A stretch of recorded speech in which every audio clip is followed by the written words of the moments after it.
How to mount the Sixtus banjo pickup. The banjo, the pickup, the row of magnets. You put the pickup under the banjo and you snap on those magnets. Look here. You shift the magnet and the pickup a little bit around, and you take care that it's perfectly aligned. This one is not. Now it is.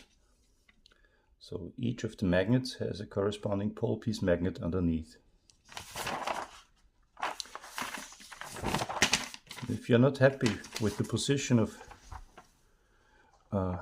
the pickup underneath your strings, you shift them just like that.